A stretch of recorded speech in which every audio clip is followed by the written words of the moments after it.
Hello mga farmland, dito po ako sa Pagsanghan, Laguna. At ang property po ay papasok po doon sa area na yan. Sa ngayon, hindi pa po sementado ang daan. Pero pwede po ipasok ang sasakyan kasi matigas naman po. Ito ay mga estimated po, ang layo po sa cemented road. Mga 70 meters or aabot din po ito ng 100 meters papunta doon kasi ayan po yung kalsada. Ayan.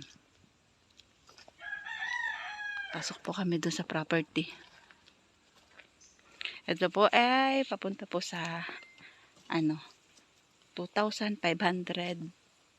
Hindi pala. 2.5 hectares po. Hindi square meter. 2.5 hectares. Mga pala ito?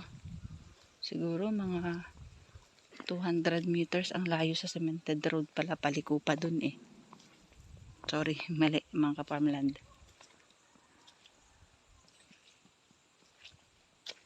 Ayan, bibihira din po ang dito, kalapit bahay. Ito mga farmland ang right of way.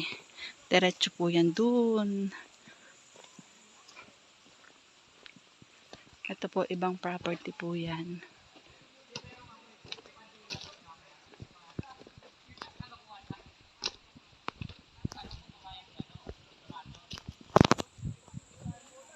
Yan, tahak po yan ng ng kalsada. Ito po yung right of way, papasok sa property. Start na po dyan sa pataas po dyan.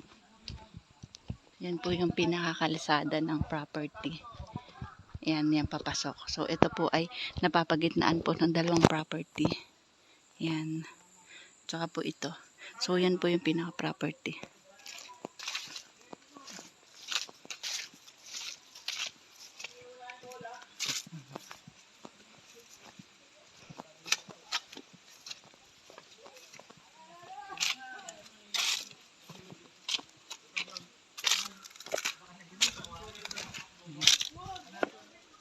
Pasok tayo, punta tayo dun sa pinakalote.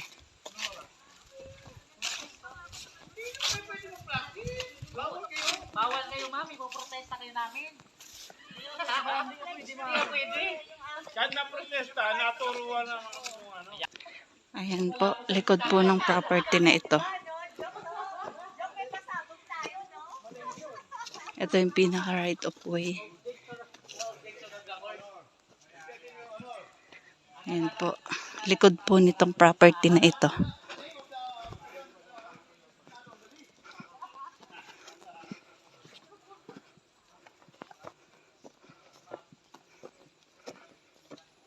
Medyo paslow po itong daan.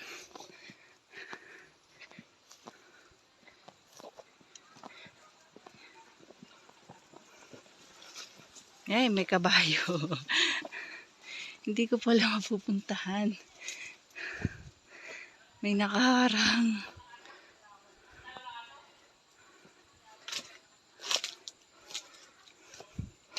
Paikot pa kasi ito doon. Paikot pa po ang property doon. Sa kabila nito. Nung area na yan. Nasa likod po nung property na ito. Pero papaganon po siya. Padiretso din. Letter L. Papunta dun sa dulo. Hindi ko po mapupuntahan. May kabayo. Ito po, madami din pong tanim ito. Meron pong guyabano, niyog, saging, lansones, duhat, dalanghita ba o kalamansi.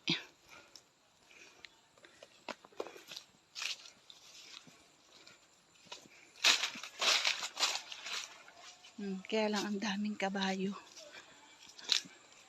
Okay lang sana kung hindi ako abot. Ayan, may mga lansones po. Duhat.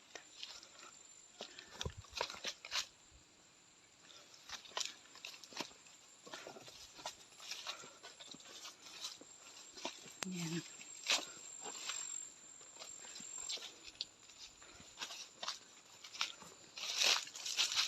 Yan, naglakad naman ako dito. Madami pong tanim to pala. Takot lang ako sa kabayot, baka ako'y masipa. Yan, basta po likod po nung farm na ito, nung property na ito, hindi ko pa alam kung resort siya or ano. Yan, napupuntahan ko po. Meron po mga kakao. Yan, pa sa area po dyan, slope. Pero dito po naman sa likod nung resort, patag po. Kakao. Dalanghita. Saging.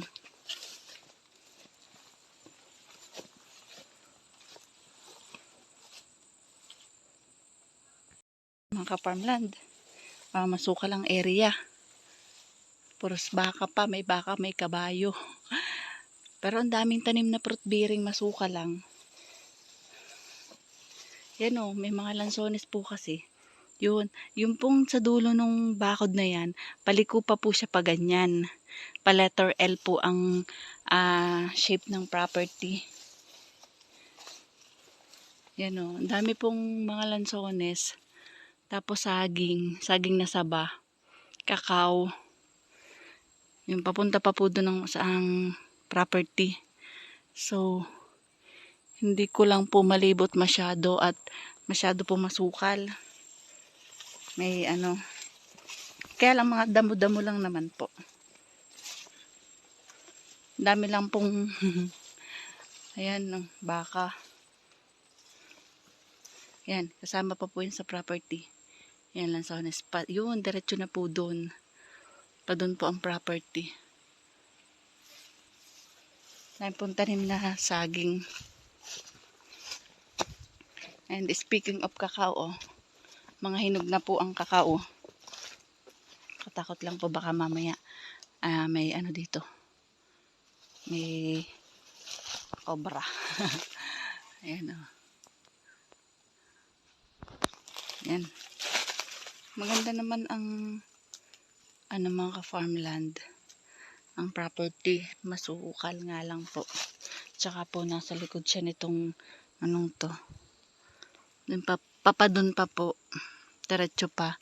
Pero hindi na ako makapunta dun kasi mahirap na po yung daan.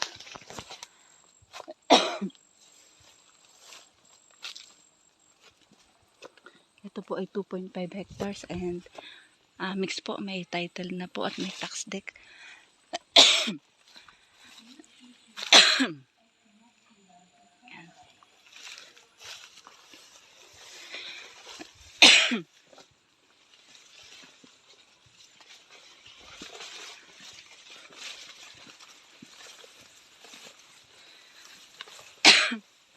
Ito po na si ka-farmland.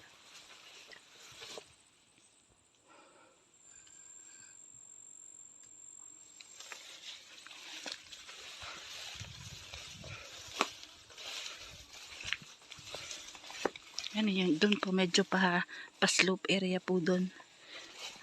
Overlooking po ito mga ka-farmland.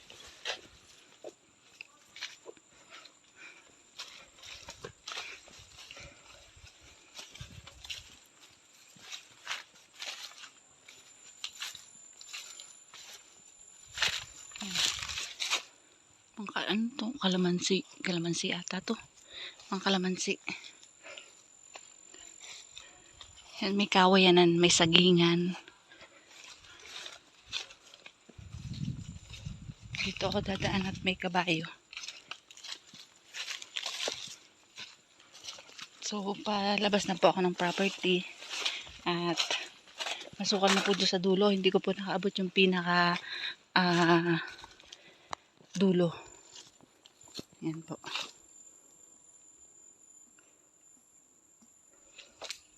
Overlooking din po ang property. Kita ang kabundukan ng Pagsanghan.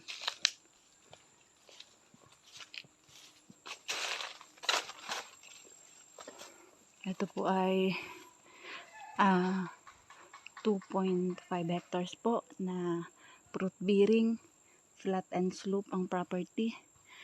At dito po yan sa Pagsanghan, Laguna. May sarili po yung right of way.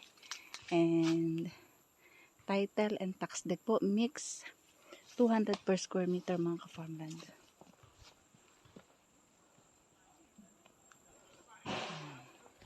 Papakita ko po sa inyo ang pinaka ng property, right of way.